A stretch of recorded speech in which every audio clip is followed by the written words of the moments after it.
On Friday morning, Deputy Prime Minister Chen Hong-ha chaired a meeting on disaster recovery efforts following Typhoon Kalmaegi at the Forward Command Center in Quy Nhơn Wood, Gia Lai Province. And speaking on behalf of the Prime Minister, he praised accurate forecasting, effective response measures, and timely evacuation efforts.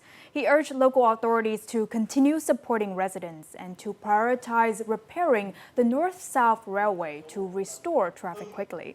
The provinces of Daklak, Gia Lai, and Quang Ngai will each receive about $1.8 million from the central budget and around $400,000 from the Vietnam Fatherland Front Relief Fund for initial recovery efforts. During an inspection of the Xuân Lộc Sea embankment in Dak Lak province, the Deputy Prime Minister requested a full damage assessment, identification of vulnerable areas, and urgent reinforcement plans to ensure long-term safety for local communities. Specifically in Daklak, Typhoon Kalmaegi has caused severe destructions.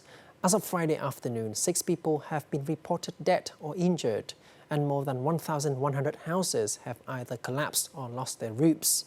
Around 54,000 fish farming cages were destroyed or swept away. With waters now receding, authorities and residents are working together to clear debris and restore essential services.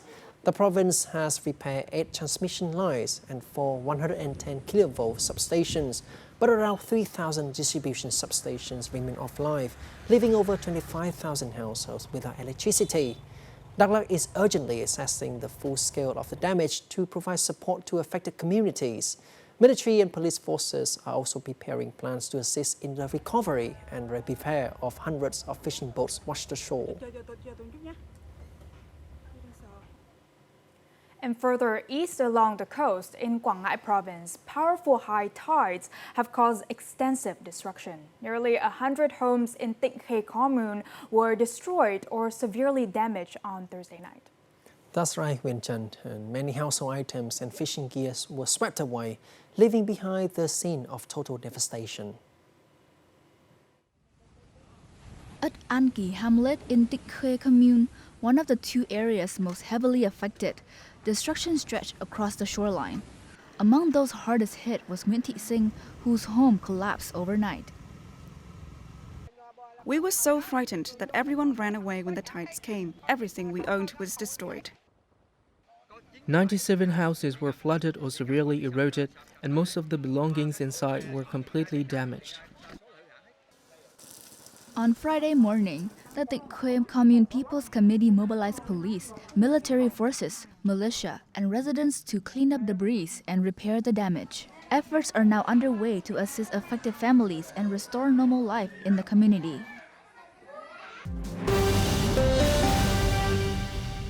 Regarding storms and floods in different localities, authorities in Da Nang Commune, Lam Dong province urgently evacuated 70 households from Chan Rang Hao and Tu Nye villages on the night of November 7th. Yes, and this is due to a risk of a potential breach at the Kayan irrigation reservoir, which holds 1.7 million cubic meters of water. An inspection found a 50-meter-long, 1-meter-deep crack at the dam's base with the signs of seepage and water leakage forming into streams.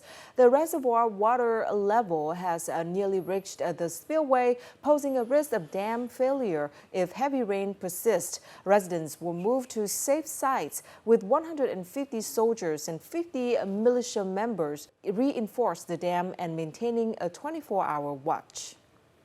And the impact of Storm Kalmaegi isn't just being felt along the coast, it's also caused major disruption to the transportation. The North-South Railway, Vietnam's key transport artery, has been severely damaged between Diêu Trì Station, Gia Lai, and Tuy Hòa Station, Daklak, bringing several passenger trains to a standstill. So what's being done to get service back on track, Lena?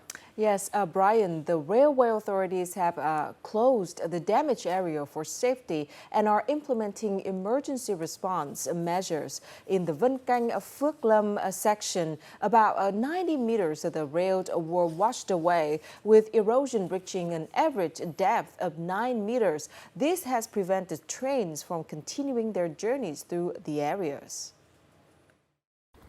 Repair efforts are being hampered by severe washouts and strong water flows. Restoration will depend on weather conditions and drainage progress, and no official timeline has yet been set for reopening the route. The railway sector has advised passengers to check official updates from the Vietnam Railways Corporation or contact their ticketing stations before traveling. Our train has to wait for more than 5 hours before being transferred. Despite the difficult weather, the railway's attention to passengers has been reassuring. We have arranged car and bus transfer for passengers between Dieu Chi Station and Tuy Hoa Station, ensuring travel continues while landslide repairs are still underway. The railway sector has also announced the cancellation of several trains on 7th November, including SE21 and SE22 and SE5 and SE6. Passengers on cancelled trains can refund their tickets fee or charge at stations in accordance with regulations.